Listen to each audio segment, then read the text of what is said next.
Welcome to Free Thoughts. I'm Trevor Burrus. And I'm Aaron Powell. Joining us today is Dr. Carl L. Hart, the Ziff Professor of Psychology in the Departments of Psychology and Psychiatry at Columbia University. His new book is Drug Use for Grown-Ups, Chasing Liberty in the Land of Fear. Welcome to Free Thoughts, Dr. Hart. Thank you for having me, Trevor and Aaron. I'd like to start with a question that I pose to audiences when I give talks on drug policy, which is, why do heroin addicts get cages and alcoholics get treatment? Man,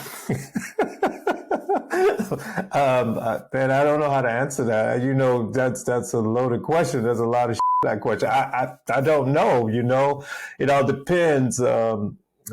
Just in terms of how we treat addiction in this country, it's not very progressive or even humane. So, or not even good medicine.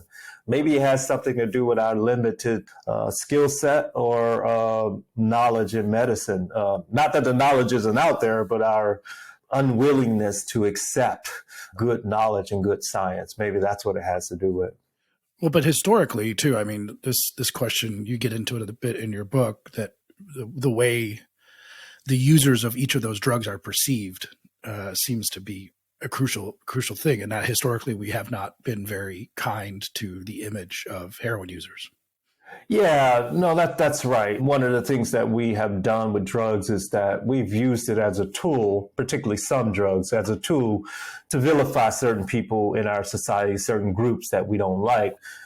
We use alcohol to vilify the Germans. We did do that the First World War, and heroin's vilification of its users just has been long lasting. So yeah, that's why. That's one of the reasons. Yeah. We are in the middle of an opioid epidemic. It's striking driving through the states around Virginia and seeing them just filled with billboards for opioid addiction hotlines that I don't ever remember seeing. And we're hearing constant stories. And so is it the wrong time to be talking about the question of legalizing opioids? So let's take West Virginia for an example.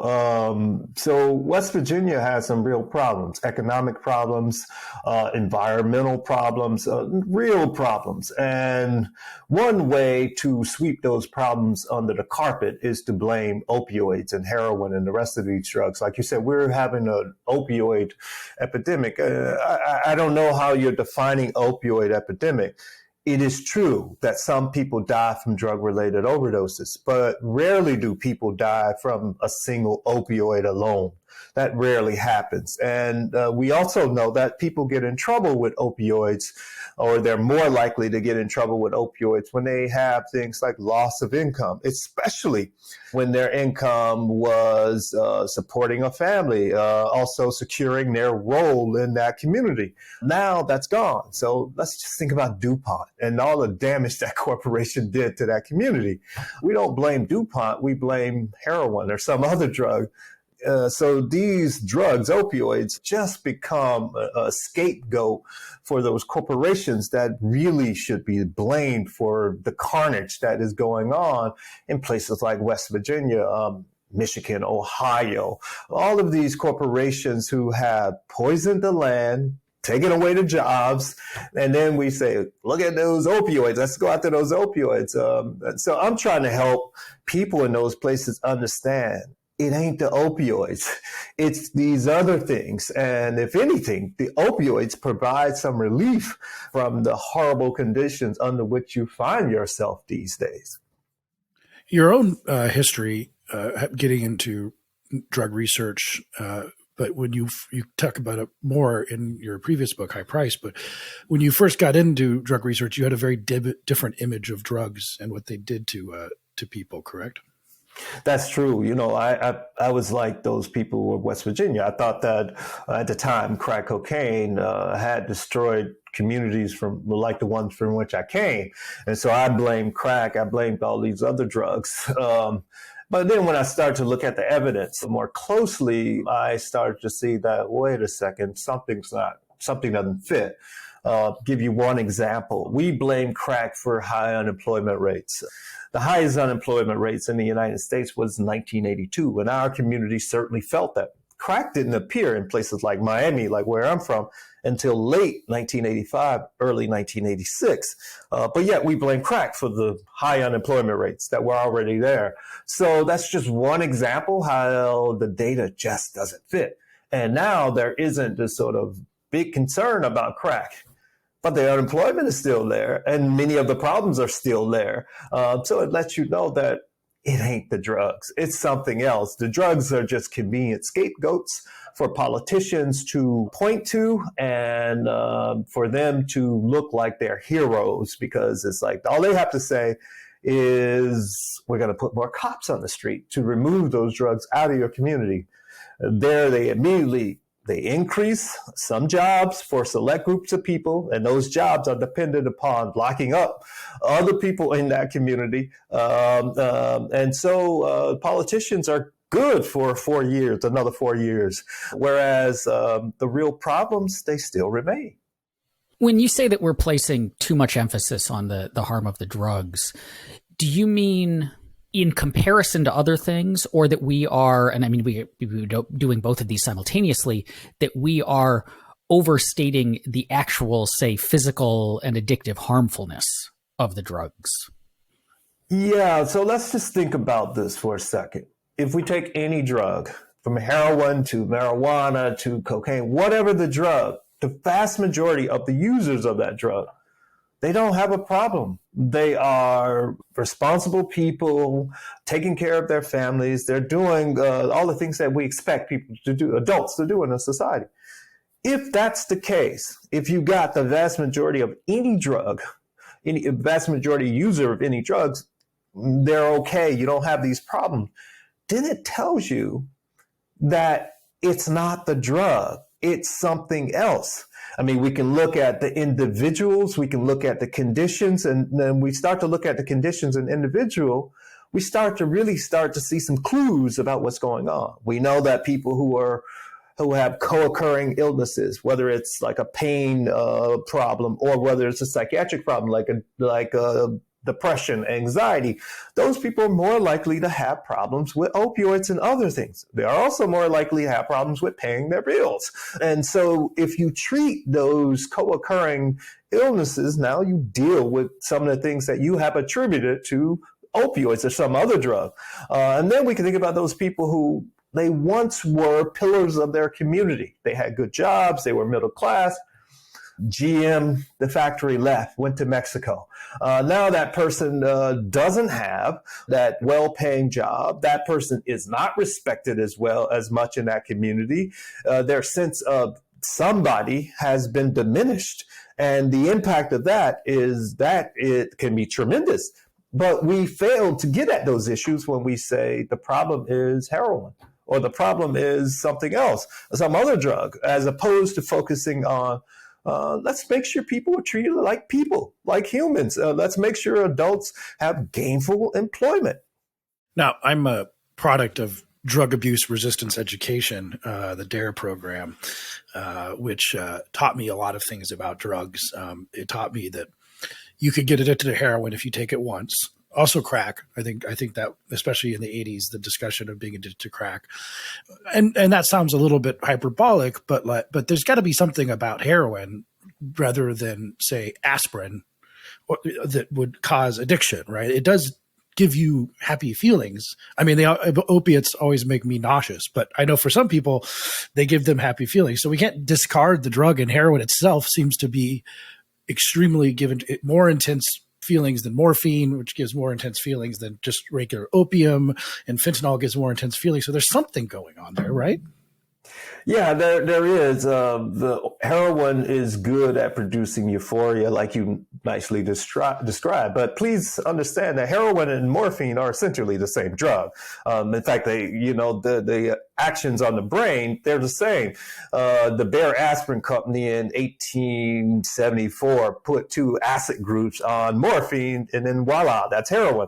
Although the acid groups, they don't have any effects, not on the brain or anything. So heroin is morphine.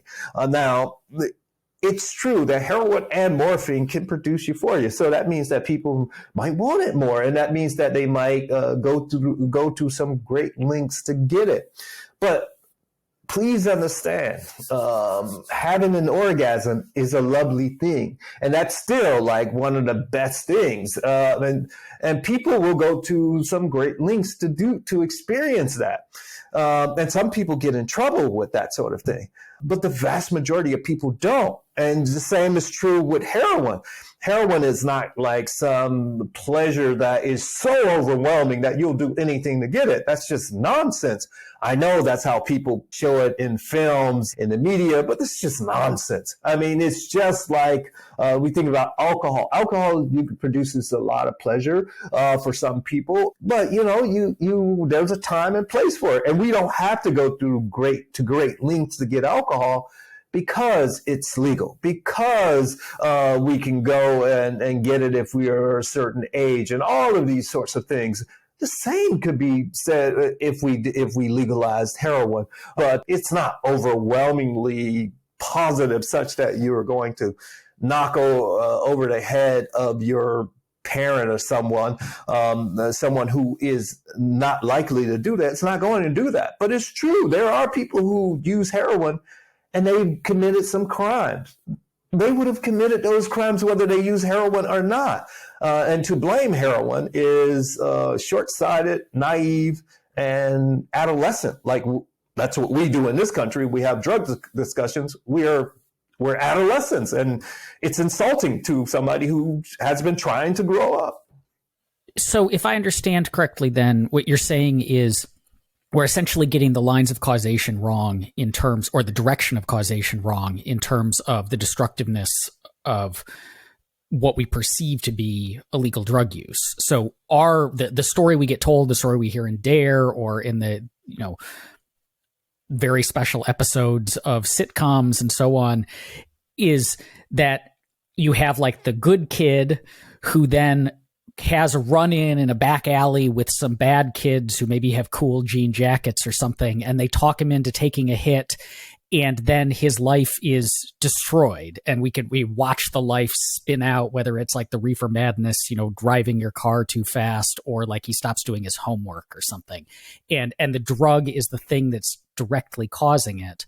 But if I understand what you're saying, you think the actual story, maybe not all of the time, but the actual story more of the time, is that there are bad things in people's lives, things that have made them unhappy, and the drugs are a way out of that. And so the destructiveness, but is there a feedback loop? Like that once you start using the drugs to get out, the addictive and physical properties of the drugs make it harder to get out? So I liked what you said, so I don't want to screw that up too much because it was comical actually, but I don't want to screw it up. But let's, if I can, please, I like to separate like physical dependence from just this thing we call substance use disorder. That's addiction, according to the DSM. That's a Diagnostic Statistical Manual of the American Psychiatric Association. So physical dependence is when you take a drug for some extended period of time, and then if you abruptly discontinue the use of that drug, your body reacts with these symptoms. Like with heroin, be like a flu-like symptoms. You might vomit, you might have diarrhea, you might have muscle aches, you might have some symptoms that make you feel unpleasant. That's physical dependence. You can see that with something like an antidepressant. If someone has been taking an antidepressant for an extended period of time and they abruptly discontinue, you can see some withdrawal symptoms. You can see that with nicotine. You can see that with a number of drugs. But that's not what we call addiction. That's not substance use disorder. That's just the body having a normal response. You certainly get that with heroin. But when you get that with something like alcohol, it can be life-threatening. So alcohol withdrawal can kill you. Heroin withdrawal, rarely, or it's hard to die from a heroin withdrawal. And so I want to separate that. Now, if we think about heroin use disorder, addiction, if you will, it's certainly possible. But the vast majority of people who use heroin do not meet criteria for heroin addiction. And this notion that one hit and then you're hooked is nonsense, because addiction by definition means that you have to put in the work. It requires work. You have to do it multiple times, several times, and you repeated unsuccessful attempts at quitting and those sorts of things. And you have this disruption of your life function. Now, given that the majority of the users who use heroin don't become addicted, it tells us that we have to look beyond the drug. And let's look in that person's environment. Let's look at the individual, what's going on.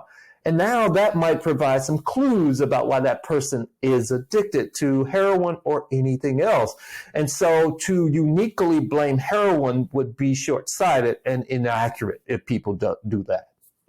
So in other words, addiction has almost nothing to do with the drug, almost nothing to do with the drug, but all of our focus is on the drugs, and our focus is on the drug because the majority of people in America haven't used heroin. So we can say some crazy stuff about heroin and be believed, just like we said some crazy stuff about marijuana. Like marijuana use leads to matricide. You'll kill your mother. We said all of these things and we were believed. But you can't do that today because more than half of American adults have used marijuana. And so you can't tell that lie anymore and be believed. But you can tell a lie that heroin is so addictive, you won't want anything else in your life. I mean, you're talking to somebody who is identified me as a heroin user, and I can take it or leave it. And that's how life is. The part of your book that is just like coming out essentially as a heroin user is one of the big important parts of it, where, and it's something that I've said a lot to different audiences, where it's interesting how we treat a certain story about using a drug. Like I could come in and be like, oh man, I'm feeling sick because this weekend I got really drunk and I passed out in the street, right? And then woke up and I apparently had ordered a pizza and banged my knee somewhere. And people tell those stories and say, okay, that's you really had a good one.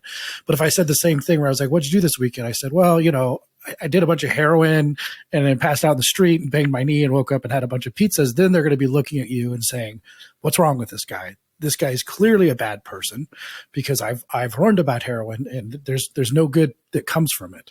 And so you're here to say there is positives to even heroin use, correct? Absolutely. There are. Look, if there weren't positive to heroin use, I assure you nobody would continue to do it. But heroin use, there are the majority of effects associated with heroin use are positive. Even though we have banned the substance, and then you have these increased likelihoods of negative effects, like in law, with your interactions with law enforcement, you might get arrested, you have to hide, and you might get tainted heroin, all of those. So even in the face of those things, folks who manage to get good heroin, can have a tremendous amount of positive effects, namely subjective effects, like one might become, with a nice dose of heroin, become more magnanimous. You're more forgiven, and you are more tolerant of a society that treats you like a pariah, even though you know that you're a good person and you are only seeking to be the best person you can be. But this society has vilified you unjustly so, and you are able to overlook that and be forgiving and be caring and be more empathetic. All of these sorts of things are things that we claim to value in this society. And certainly someone who's using heroin certainly taps into these things, particularly if they have been thinking about these things, trying to develop as a person. Oh, it can be a beautiful thing. It seems then I can imagine a cultural change way out of this then, that if we take the story of alcohol, we take the story of marijuana and now of heroin, that what you're saying is alcohol is actually pretty bad. Marijuana, there's not much bad about it at all, but we were told all these lies, and then enough people used it that we became convinced the lies were in fact lies. And then the kind of cultural and then legal change followed on from that. And it also seems like there's always going to be people who, there's a lot of people who would not take what you're saying to heart and go out and try heroin because they're either scared or it's illegal. They don't know how to get it. They're afraid of the repercussions and so on. But there's always going to be people who are willing to do that. Let's be clear. Like, I don't want anybody to take what I'm saying and go out and do heroin based on that. That would be stupid. That would be like somebody saying, I'm saying flying is great. Oh, I'm going to go out and get an airplane and fly. That's some stupid shit. I mean, so we are having an adult conversation and we expect people to behave as such. I mean, so what we're saying is we're having the conversation to open people's mind, to look into this further, to learn about it to the point where, you can make an informed decision. That's what we're doing. How we go to the frame of this conversation leads to people using drugs. That's some American adolescent bullshit. And that's not what we're here to do, right? Right. I'm not saying that's what we're doing. What I'm saying is that there's this cultural fear, and there's also, so there are people who already would be interested in trying it, but there's external factors that kind of prevent them from doing it in a way that, like, 10 years ago, before marijuana was legalized in a lot of places, people were less worried about trying that because they knew that how it was easier and there were less repercussions and so on. And so it seems like then if the marijuana story just repeats, that people start trying other things as well, that the marijuana story repeats for heroin. Heroin seems like, in most people's minds, like the hard drug, right? Like that's the one when we at the Cato Institute talk about legalizing drugs, the response is like, oh, you want to legalize heroin? And maybe there are a handful like PCP or something that people might be more scared of. But, heroin, that it feels like if we can get to the point where people are thinking about heroin specifically the way they think about marijuana, then the war on drugs is done. Yeah, so thank you. That's a great point. Let's just be clear. Like, one of the things you said about alcohol is bad, whatever. Let's be clear. None of these drugs are bad or good. That's not the way to look at alcohol. Is an excellent drug under some conditions. Alcohol is the only one of these drugs that we're talking about that you can take it orally and dose yourself and titrate. You have this level that you feel comfortable with, because alcohol's chemical properties are such that it's such a small molecule, there is essentially no blood-brain barrier. So that means that what's in the blood, you drinking, and what's in the blood is in the brain, like immediately. There's no other drug, recreational drug, that's like that. So its properties are ideal for recreational oral use. So in that sense, it's good. As we get older, we start to worry about our liver. We start to worry about a number of things. We might have to shift our drug use to something that's not as potentially toxic to the liver, away from alcohol to something else. And so we have to be smart about these things. We can think about when we were younger, we played athletics, some athletic sport. Now we can't play it. We have to coach it. It's the same sort of thing. We're making these transitions as we get older with our drug use, just like we do with anything else in our society. So heroin can be ideal in certain situations if only we packaged it right, provided the right amount of education, such that we use the appropriate route of administration for that drug. And for many of us, it would not be intravenous. It would be something like intranasal. It would be something else. The reason why people use intravenous, in part because the varying quality of the drug, and you want to get the biggest bang for your buck. And that sort of pressure brought on by the restricting or the forbidding of heroin actually increases the dangers of the drug. And so all of these things need to be taken into consideration. And then when we do that, we start to realize a drug isn't good or bad. We can enhance the positive effects and decrease or minimize the negative effects based on what we do. In one of the more interesting chapters of your book, when you discuss the National Institute of Drug Abuse, and you are a prominent professor at a prominent American university, saying things that I think might make them mad. Maybe at least the director, Nora Volko, but how is the National Institute of Drug Abuse kind of contributed to this unified view of drugs and how we have to approach them, and how has been your relationship with them in the past? Yeah, you can imagine. So the National Institute on Drug Abuse mission used to be, until like a year or two ago, it was to bring to bear the nation's sort of scientific resources to focus on drug addiction and drug abuse. So the negative effects.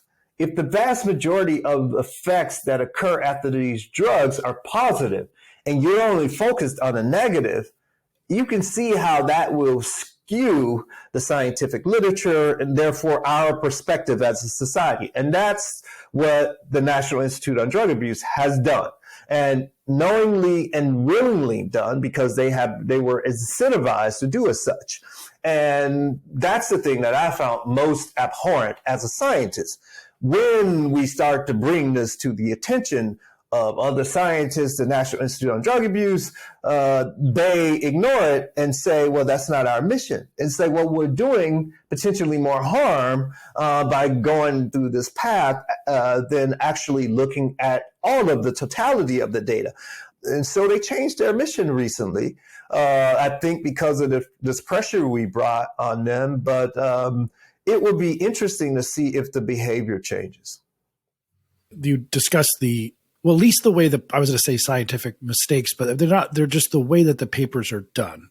In some of these examples where the way the headlines work, this idea that marijuana permanently affects your brain, or methamphetamine or something, in the crib should know version, like those are things that we should always be skeptical of. It sounds like in the popular science viewpoint, unless they're a really good study, which actually deals with the different ins and outs. So how do those things come together, and why are people so kind of flippant about putting these things out that don't actually even say what they claim to be said or what journalists say about it? As long as you are holding the party line, and the party line is that drugs are bad, and if you are your verbal behavior is consistent with the party line, you have less likelihood of someone challenging that perspective. But when you're going against the party line, as I am, and now you open yourself up to be challenged. And so you have to be prepared to deal with the challenges. And that's not necessarily pleasant, particularly for somebody who is just trying to have a career, trying to go about their life, and trying to publish papers, trying to get promoted and tenured and all of these things. So scientists, by nature, are risk averse. And so I think that's what has happened.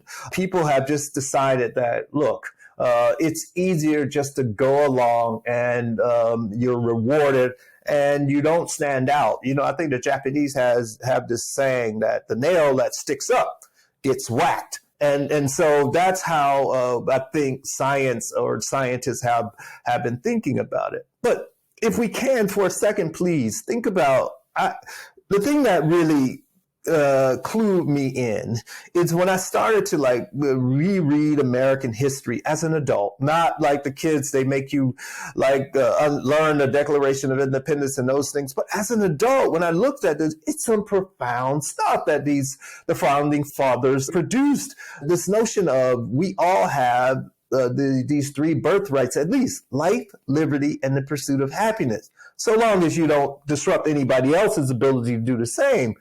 That's some profound stuff. It means that you can live your life how you see fit. It's like, that's all we want as adults. We just want to live how we see fit. We just want to be left alone to our own devices. And long as we're not bothering anyone else, I participate in my community. I contribute. I do all of these things to help other folks. And how some person who knows less than pharmacology than I do is going to tell me I can't alter my consciousness with my wife or whatever I decide to do, it's insulting. I think every American should be insulted. And so I was so shocked as I read deeper at how willingly Americans gave up these rights. And it's like, well, you can give up your rights, but you have no right to sacrifice mine. And that's why I wrote this book and why I am out here, because I want my rights. Do scientists working in this area, that the threats to career, to prestige, to reputation, and all of that, are they like, so when you talk to other scientists who are working in this area, doing this kind of research, do you get from them like, I wish I could be saying different, I wish I could be giving a more nuanced view on drug use or effects and so on, but I fear for this? Or is it more that there's kind of a selection effect, so that the people who get into this stuff are the ones who've been filtered through and kind of already believe the line that we all grew up with in school? So there, as you might imagine, there are a variety of folks.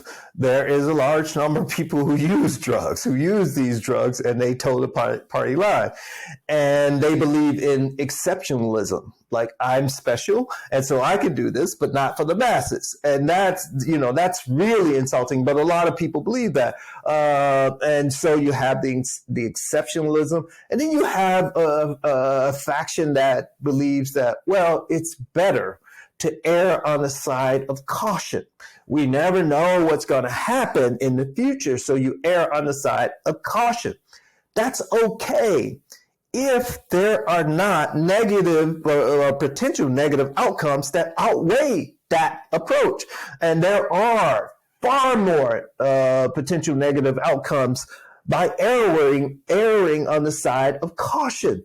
One of the things we've done is that we have completely vilified these drugs, such that we vilify the people who use them, and we increase the likelihood that, well, we facilitate those people coming under criminal justice control, and so the cost to them incalculable. And so the scientists don't have to think about that sort of thing, and that's one of the things that I have to think about, particularly when I see that kind of carnage all around me from my neighborhoods and that sort of thing.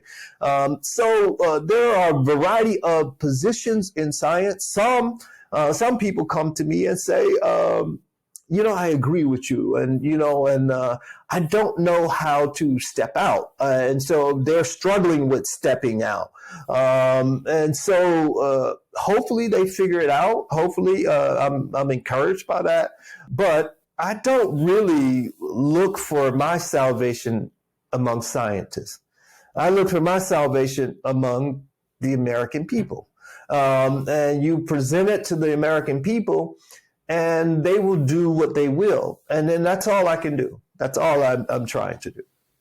One of the realizations I've had as I studied drug policy over the years is that if you drill down deep enough into the issues, why are these substances prohibited versus these substances that are allowed?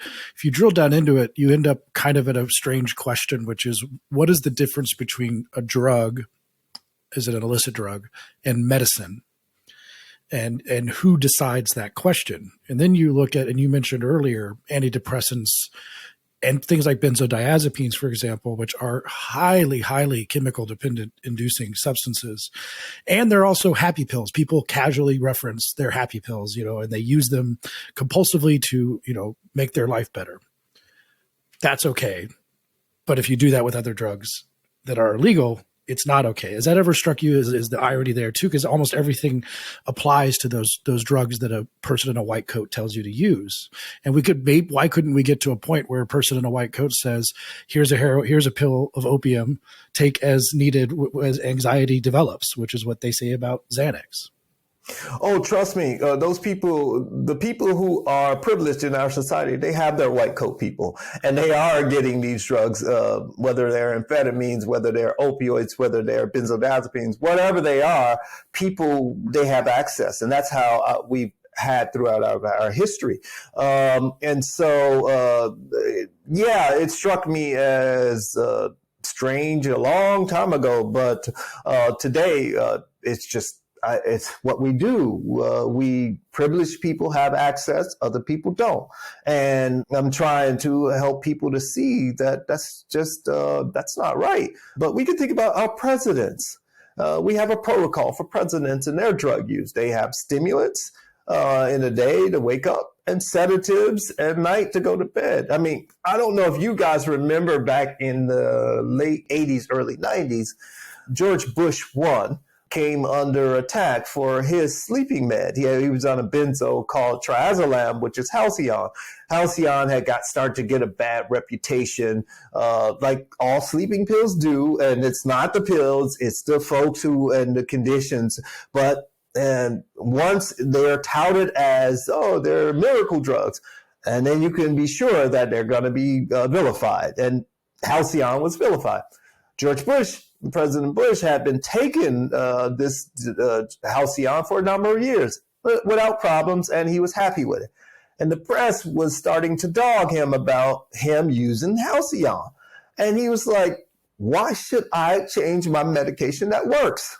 And he was right. But we know that presidents and people who are movers and shakers in our society, they use substances to produce better, to be alert, to go to sleep. You ever gone to a concert? You ever gone to a show, have a performer?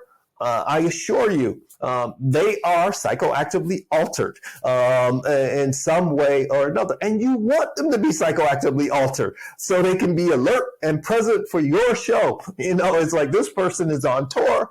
They've been in all of these cities over this short period of time. Their body is saying you need to sleep. But you're saying, I paid for a ticket. And so it's like, you take that amphetamine, you take that cocaine so you can perform for me. But we don't want to deal with that as a society, but that's how it works.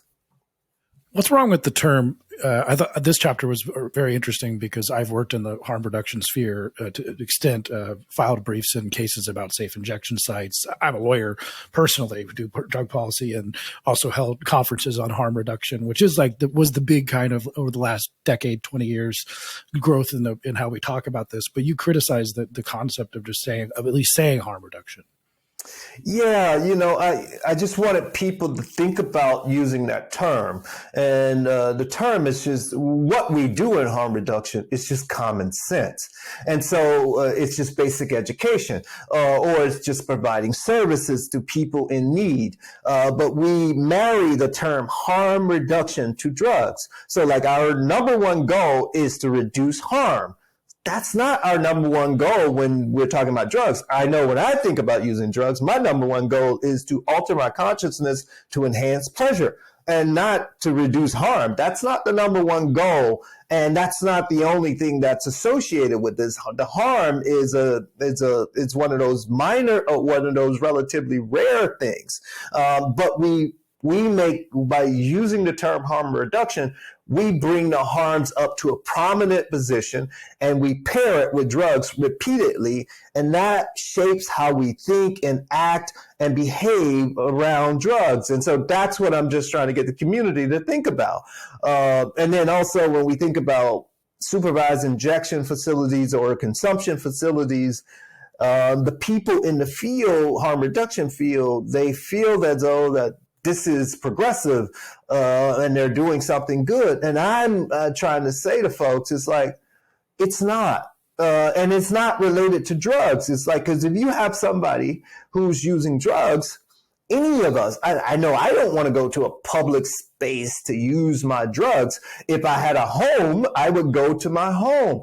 So how about we work on getting these people homes? And then that's the problem. Their housing is the problem, not their drug use, but we pretend the drug use is the problem. And when you do that, now you have castigated all of us who use drugs as if that's a thing. And it's like, no, focus on what the issue is. This person doesn't have a home. This person doesn't have health care. This person doesn't have all of these things.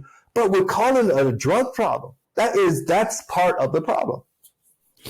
How much of the continued embrace of the war on drugs, locking people up, preventing research into this stuff and so on is class and race-based othering and discrimination? You hear the line like the cops can bust a whole bunch of people, harass a whole bunch of people in the street for buying, selling drugs in Anacostia, DC. But if they started doing the same thing in Georgetown, opinions would change really quickly. And that seems to be this kind of constant thing and the opioid crisis became national news when it was white communities that were getting hit, but there was less interest when black communities and so on. Like, is a lot of this simply that we just can't look past these class and race differences, and so we want to just punish people who we think are different than us or lower status or so on?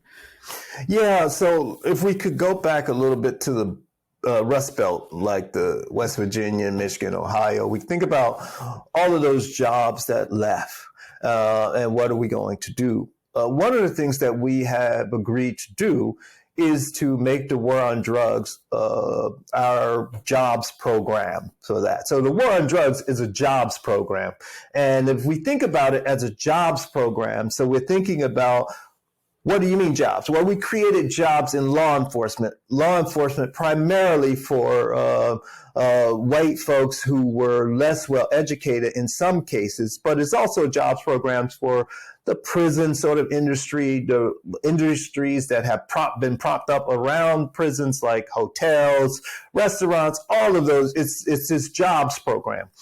And now we think about it from that perspective, we know that it's incumbent upon us to make sure that the commodities in which this sort of industry is built on, bodies behind bars, are primarily black and brown, because you can do that. You can put black and brown bodies behind bars without too much of a fuss from the broader society, because the broader society is already susceptible in believing that those people are somehow less moral, somehow less than we are. And so we can get away with that for some period of time. And we have gotten away with it for some period of time. Now the society is now being forced to kind of rethink this and reevaluate this.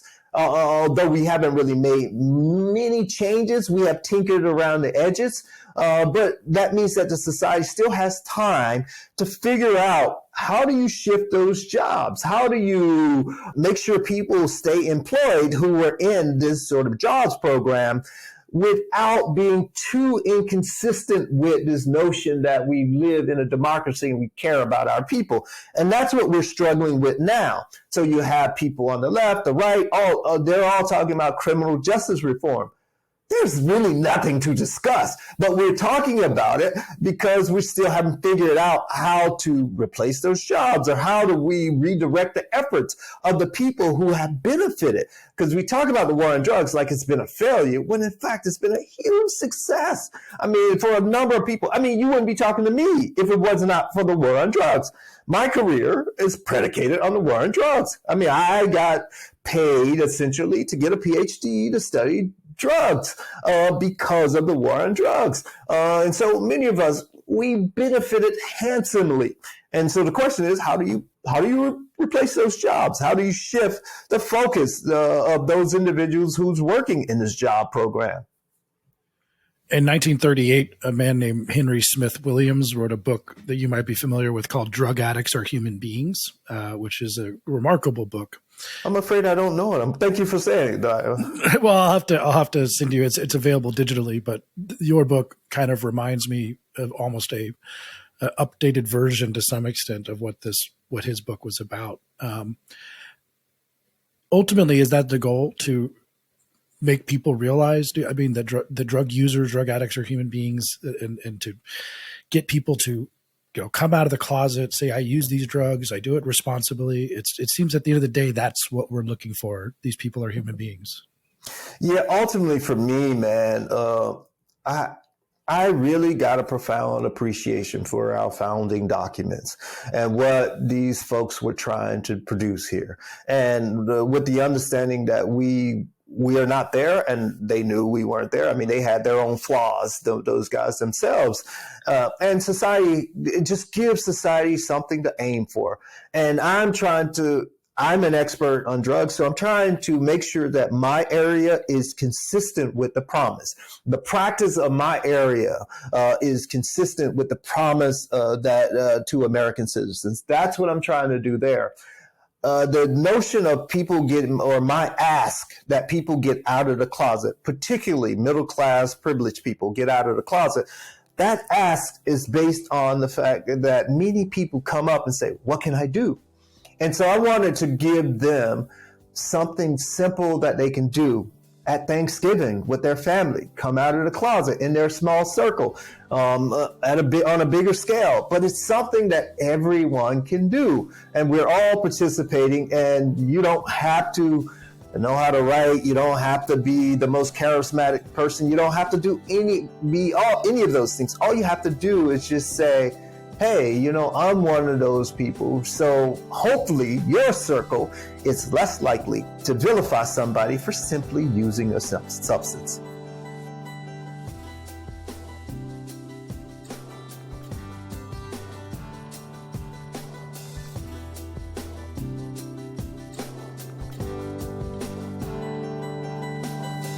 Thank you for listening. If you enjoy Free Thoughts, make sure to rate and review us in Apple Podcasts or in your favorite podcast app. Free Thoughts is produced by Landry Ayers. If you'd like to learn more about libertarianism, visit us on the web at www.libertarianism.org.